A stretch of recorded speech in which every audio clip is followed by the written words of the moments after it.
importancia del léxico en el aprendizaje de una segunda lengua. ¿Qué es léxico? Léxico es el vocabulario que se utiliza en un idioma o una región para comunicarse. Por ejemplo, coche, carro, autobús y vagón. Aprendizaje del léxico. Aprender el léxico es un proceso lento y complejo que requiere dedicación y esfuerzo por parte de profesores y alumnos. Nunca terminamos de aprender el léxico en nuestra lengua materna. Es más complicado al aprender una segunda lengua. Estudiantes de segunda lengua no se dan cuenta de la importancia del léxico y le dan más importancia al aprendizaje de la gramática. En la vida real, los errores del léxico dificultan la comprensión más que la gramática.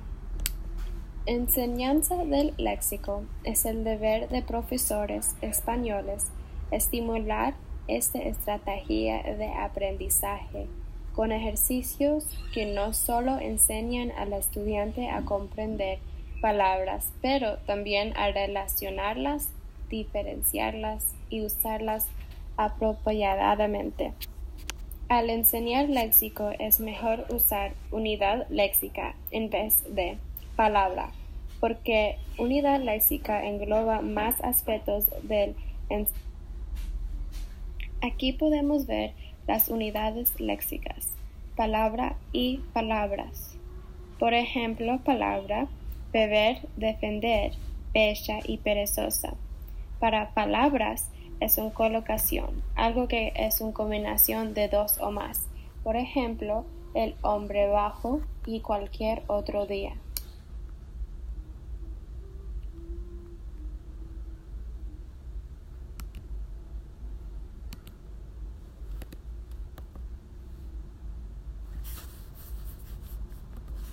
En palabras hay tres tipos. 1. Frases hechas. 2. Combinaciones sintagmáticas. Y 3. Expresiones institucionalizadas.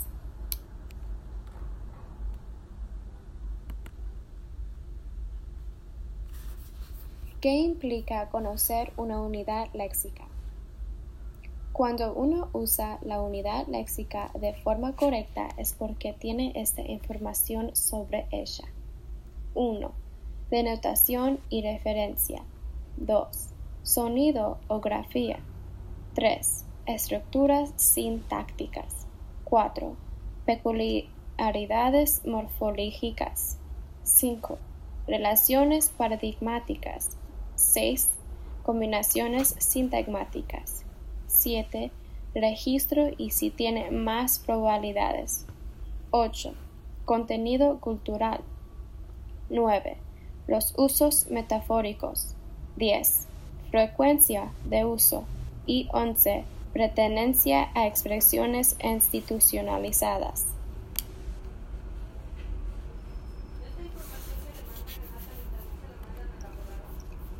Denotación y referencia es cuando conoces la denotación, sabes la relación de la entrada léxica con el mundo, la realidad a la que nos referimos con ella, independientemente de su uso en un determinado contexto. La referencia es la persona, cosa o idea. Sonido o grafía. En español, el sonido se refiere a si sabemos si una palabra se escribe con V o B. Estructuras sintácticas. Hace referencia al orden de las palabras, partes de la oración, oraciones y frases para expresar las ideas en forma lógica y adecuada. Peculiaridades morfológicas son las irregularidades del idioma. Por ejemplo, problema es una palabra masculina. Las relaciones paradigmáticas es el saber por qué se eligió esa palabra o frase dentro del conjunto de posibilidades en el contexto. Ejemplo, sinónimo o antónimo. Las combinaciones sintagmáticas. Combinaciones sintácticas léxicas es una combinación entre nombres, verbos, adjetivos y adverbios. El registro es conocer las unidades léxicas, que nos hace saber si son adecuadas a una situación, interlocutor o tema. También nos hace saber si aparecen más en la lengua escrita o hablada. El contenido cultural se refiere a lo que implica la unidad en una comunidad hispanohablante. Por ejemplo, significados que se asocian en cada cultura, los colores. Los usos metafóricos. Un hablante nativo va a conocer los usos metafóricos de algunas unidades léxicas que utiliza cotidianamente, no algo literario. El significado más específicamente de esa unidad. Por ejemplo, me has robado bastante tiempo. La frecuencia de uso es conocer una unidad léxica, que es saber si es frecuente, básica o no tan frecuente. Pertenencia a expresiones institucionalizadas es que el nativo hablante sabe que puede integrarse en una expresión institucionalizada. Sugerencias metodológicas para la enseñanza del léxico. El principio del proceso contiene sugerencias metodológicas para la enseñanza del léxico. El principio del proceso contiene el aprendizaje. En el principio del proceso, algunos autores dicen que para aprender una palabra hay que saber la situación en la que aparece. En realidad, lo importante es proporcionar el contexto. Dibujos y fotografías son válidos para el aprendizaje, solo si es que después vayan acompañados de otros en los que se practiquen en las diferentes situaciones.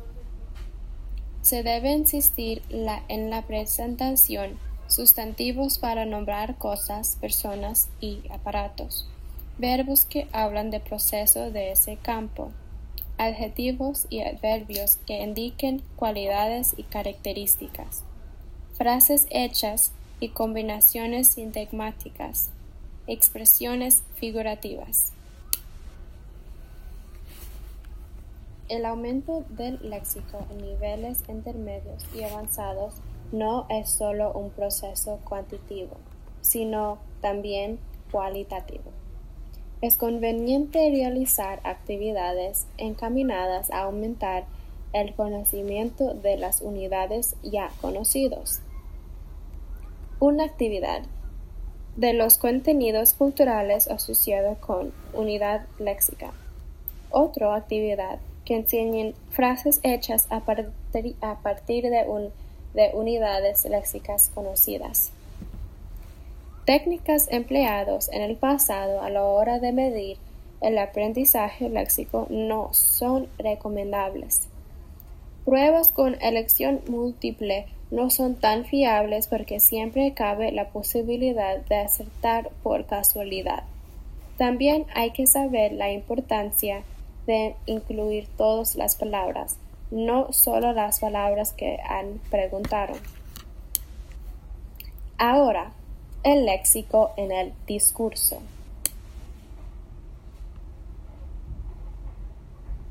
Hay que fijarse bien en la cohesión que proporcionan las conjunciones para que se pueda ver las relaciones del nivel de las frases. Aquí hay dos ejemplos. Un ejemplo es mezclar párrafos de distintos textos y pedirles a nuestros alumnos que los separen. Otro ejemplo es completar una carta con unas unidades dadas. Aquí van a completar este ejercicio. Hay que escoger las palabras adecuadas. Es necesario saber las unidades léxicas sintáctico, semántico,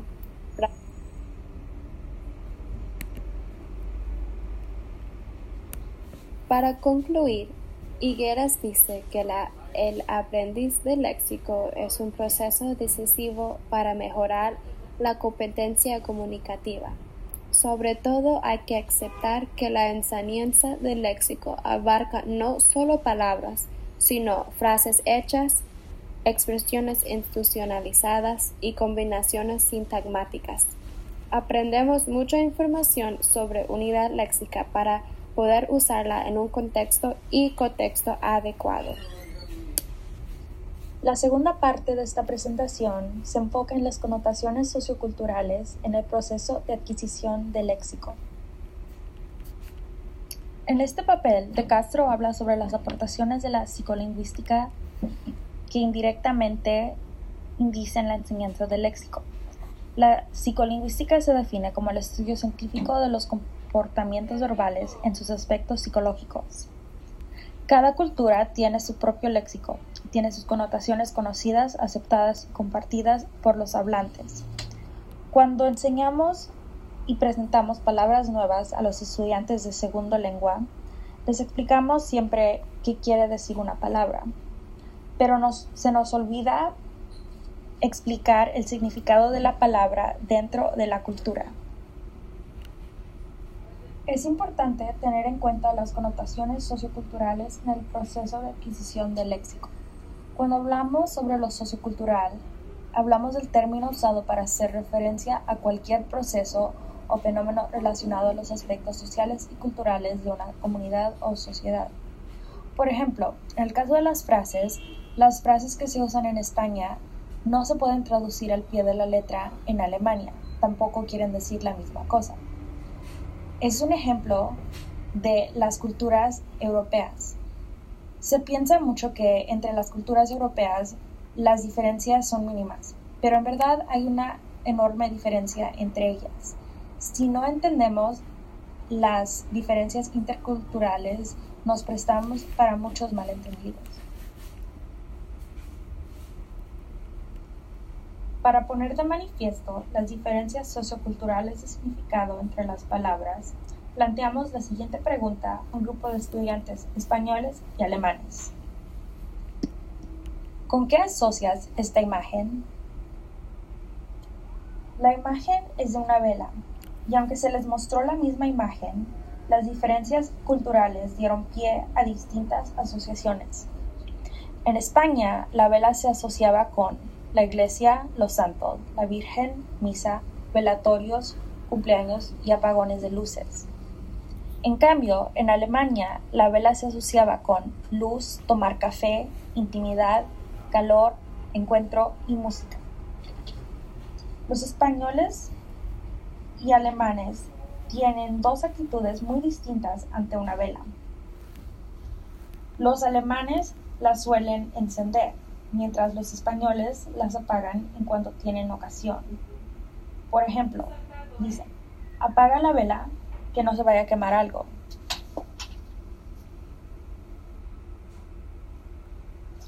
Además del ejemplo anterior, hay otras asociaciones que resultan en distintos resultados. Por ejemplo, junio.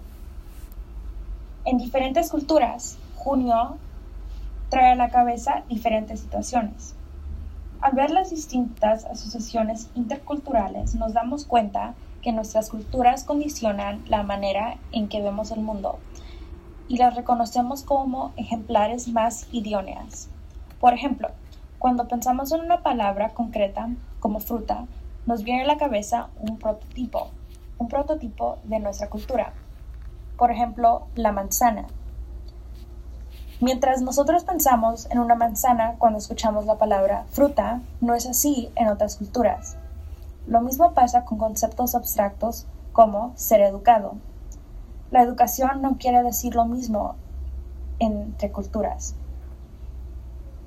Esto se nota en la actividad siguiente. Si le damos la tarea a personas de diferentes culturas de ordenar la siguiente lista de animales del 1 a 12, número 1 siendo el prototipo más obvio como animal domesticado, tendríamos resultados distintos. En los Estados Unidos, el prototipo de un animal doméstico es un perro. Pero esto no es lo mismo entre culturas. Es muy posible que en África un perro sea muy poco representante de un animal doméstico. Hay también diferencias entre culturas en las maneras en que se saludan y se despiden. En unas culturas es muy común solo dar la mano cuando estás saludando, mientras en otras se acostumbran a darse besos en las mejillas. Nuestra incomprensión de otras culturas proviene de nuestra tentativa de referir a nuestra cultura como la base de los sistemas de las otras culturas. Por ejemplo, si eres de una cultura en donde la gente solo se da la mano y llegas a una en donde todos se dan un beso en la mejilla, se te puede parecer muy raro. Pero en fin, lo que en una cultura tiene un significado, no se puede asumir que se significa lo mismo en otra cultura. Al aprender otra lengua, se constan las relaciones de sentido y que hay otras formas de organizar el sistema conceptual, de agrupar los objetos.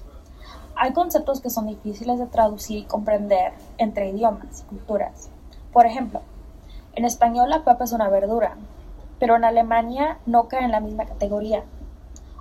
Es decir, si eres un español que está acostumbrado a poner una papa en el grupo de verduras, llegas a Alemania, allá no está la papa en la misma categoría, está en la categoría de frutas. Para entender esto más, es efectivo hacer ejercicios de categorización para ver las diferencias entre culturas. Por ejemplo, en la palabra adelgazadores, entre culturas, tiene diferentes asociaciones. Por ejemplo, en los Estados Unidos, los adelgazadores se asocian con píldoras y con tés para bajar el peso. Pero en otras culturas se pueden asociar con el baile, con el ejercicio. Ahora que hemos visto las diferencias socioculturales que existen entre el léxico, he delineado técnicas y tareas destinadas al aprendizaje de los significados socioculturales connotados en el léxico corriente. Para este ejercicio y para los ejemplos vamos a usar la cultura española. Primeramente, se puede escudriñar fotografías fragmentarias, otras imágenes de la realidad española y textos incompletos. Por ejemplo, se puede usar imágenes de las procesiones de Semana Santa, que son muy grandes en la cultura española. Segundo, se puede usar la técnica de preguntas exploratorias, preguntas que ayuden a encontrar nuevos aspectos de significado para los estudiantes. Por ejemplo, ¿por qué? ¿Cómo? ¿Cuándo? ¿Y dónde? Tercero, se puede definir conceptos establecidos para un criterio. Por ejemplo, se les puede preguntar a la población española, ¿qué es el trabajo para usted?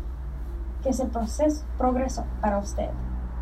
Para tener una mejor idea de qué significa todo esto en su cultura. Cuarto, es la definición de conjuntos significados específicos de la cultura propia para contrastarlos con la cultura meta. Quinto, es la consideración de la evolución del significado de un concepto. En este instante, el verano.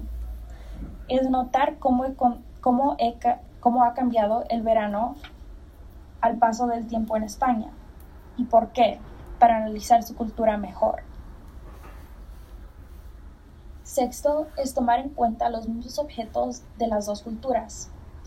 El contraste del significado de un concepto en el ámbito cultural de la lengua española con el concepto análogo en la lengua del estudiante, prestando atención especial a las diferentes funciones que desempeña. Por ejemplo, el pan en español y el Brot en alemán. En España se come pan para engañar el hambre antes de las comidas. Cuando se come pan, se come en todas las comidas, con toda clase de alimentos. Esto no es así en Alemania. En Alemania, el pan se come como complemento energético, nunca con carbohidratos como patatas, pastas, arroz. Tampoco se moja en el café ni en las salsas, algo que es muy común en España. Séptimo es la delimitación del significado de conceptos semejantes. Por ejemplo, el bar, el café y la taberna. 8 es construir composiciones del significado.